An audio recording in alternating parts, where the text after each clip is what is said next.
नमस्कार, आपण पाहतात प्राईम टाइम महाराष्ट्र. मी आहे अक्षत पाटील आणि आपण सध्या उभे आहोत मुंबईच्या आझाद मैदान इथे. तर नेमका मुद्दा काय आहे? मुंबईतील जे कॉक्रोच जनता पार्टीचे समर्थक आहेत ते जे सोनम वांगचुक यांचं उपोषण चालू आहे त्याच्या समर्थनार्थ इथे जमा झालेले आहेत. आपण पाहू शकता इथे की जे विद्यार्थी आहेत, जे कॉक्रोच जनता पार्टीचे समर्थक आहेत, ते सगळे इथे उपस्थित झालेले आहेत. आणि हे जे उपोषण आहे त्याच्या समर्थनासाठी हा जो आंदोलन आहे ते करण्यात आलेलं आहे. 5 वाजेपर्यंत आज इथे हे आंदोलन चालणार आहे. आणि आपण इथे पाहू शकता कडक पोलीस बंदोबस्त सुद्धा देण्यात आलेला आहे आंदोलनासाठी. आणि आपण आज इथे आहोत आणि आपण सर्वांशी संवाद सुद्धा साधणार आहोत. मला सांगा, तुम्ही इथे कुठल्या कारणाशी आलेला आहात आणि नक्की काय चालू आहे इथे? मी इथे आलोय कारण की भारताचा एक खूप चांगला सायंटिस्ट आज अशा लोकांशी लढतोय ज्यांच्यात माणुसकी सुद्धा नाहीये, आणि त्याला पाठिंबा जर दिला नाही ना तर तो मरून जाईल आणि कोणाला काही फरक सुद्धा पडणार नाही. कारण आजही आपण बघतोय की 18 दिवस झाले, 19 दिवस झाले तो व्यक्ती अनशनावर आहे आणि सरकारकडून एकही प्रतिक्रिया किंवा एकही व्यक्ती नाही गेला त्याला बघायला की अरे हा करतोय तरी काय. आणि सायंटिस्ट आपले जर या अवस्थेत येत आहेत तर आपल्याला देशाला समजलं पाहिजे की गरज आहे आपल्याला वाचवण्याची. कारण निर्लज्ज बसले तो सीटवर, सगळे निर्लज्ज ज्यांच्यात जरा बी माणुसकी नाहीये. तर अशा व्यक्तींना कळायला पाहिजे की आज जर माझा सायंटिस्ट काही बोलतोय ना, माझा सायंटिस्ट बोलतोय की ही व्यवस्था चुकीची आहे, तर त्या व्यवस्थेला सुधारण्यासाठी किंवा त्याच्याशी बोलायला तरी पाहिजे, भेट तरी झाली पाहिजे नक्कीच. तर मी त्या व्यक्तीच्या समर्थनासाठी इथे आलोय. अच्छा, जेव्हा अण्णा हजारे आंदोलनाला होते तेव्हा भरपूर लोक त्यांना भेटली, त्यांचं जे उपोषण आहे ते संपवलं सुद्धा काही दिवसात. पण सोनम वांगचुक यांची कोणी दखलही घेत नाहीये. जसं तुम्ही म्हणालात की तो माणूस मेला तरी काही त्याचं होणार नाहीये. पण मग आता काय वाटतं, पुढे त्यांची जी सध्या परिस्थिती आहे जी खराब होत चालली आहे त्याच्यावर बद्दल तुम्ही काय सांगणार? हे नुसतं त्यांना जर ते मेले सुद्धा ना तर काही नेता येतील ते बोलतील की अँटी नॅशनलिस्ट होता, देशद्रोही होता आणि देशाला तुकडे तुकडे करण्यासाठी आला होता आणि मेला, आधी कोणाला फरकही पडणार नाही. तर असे लोक आहेत ना जे प्रत्येक प्रश्न विचारण्याला आज देशद्रोही करून टाकतात.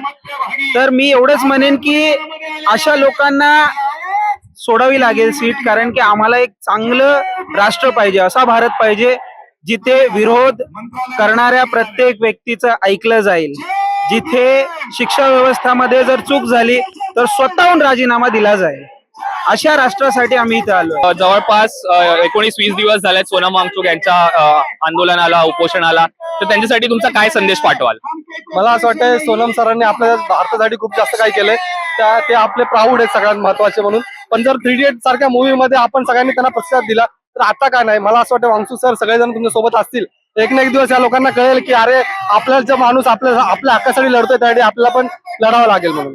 आणि तुम्ही हे जे घेऊन आलेला त्याच्यामध्ये तुम्ही काय काय लिहिलेलं आहे मला सांगा. ऍक्च्युअली सोनम वांगचुक सरांनी पर्यावरणासाठी, परत त्यांनी पर्वतांसाठी, झाडांसाठी सगळे प्रोटेस्ट केलेले आहेत आधी पण, आणि त्यांनी जेलमध्ये पण जाऊन आलेत. मला असं वाटतं असा वैज्ञानिक माणूस जर एवढ्या लेवलला प्रोटेस्ट करू शकतो तर आपण सर्वसामान्य माणूस का नाही करू शकत आहे? आपल्याला कसली भीती आहे? अच्छा, एक शेवटचा प्रश्न.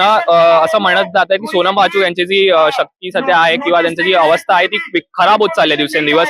काही बरं वाईट झाल्यास पुढे काय होईल, कोणाची ही जबाबदारी असेल आणि तुमचं त्याच्यावर काय मत असेल? मला असं वाटतंय सत्यामध्ये आता सध्या तरी बीजेपी आहे, तर बीजेपीची चुकी असणार आहे. कारण की हे लोक फक्त ना जुमलेबाजी करतात आणि लोकांना फक्त डायव्हर्ट करण्याचा प्रयत्न करतात. मला असं वाटतं बीजेपी सरकारमध्ये पंतप्रधान नरेंद्र मोदी आणि धर्मेंद्र प्रधान यांना समजलं पाहिजे की आपल्याला राजीनामा दिला पाहिजे. लोकांची डिमांड आहे तुमच्या समोर आणि तुम्ही जी चुकलात तर चुकीचं तुम्ही राजीनामा पण देऊ शकत नाही. मग हे कसं, हा कसली सत्ता आणि ही कसली लोकशाही? तुम्ही जसं म्हटलं की 3 इडियट्सचा हा फिल्मचा तुम्ही संदर्भ दिलात. आमिर खान यांच्यावर पण खूप टीका होते की ते उतरलेले नाहीये, त्यांच्यापैकी कोणी आलेलं नाहीये बोलायला, अभिनेता नाही.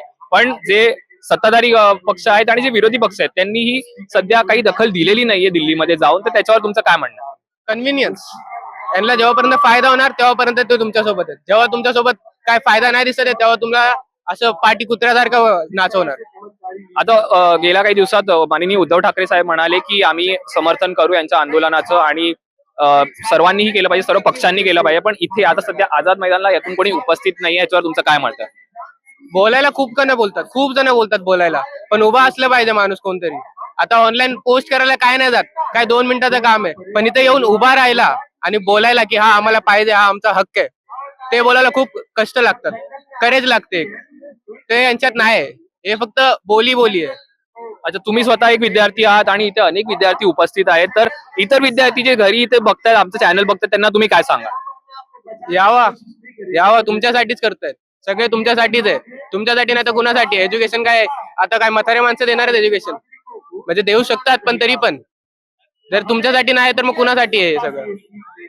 ते स्टँड घेतला पाहिजे. आता याच्यावरती पण लिहिलंय की स्टँड फॉर समथिंग और डाय इन द मॉर्निंग.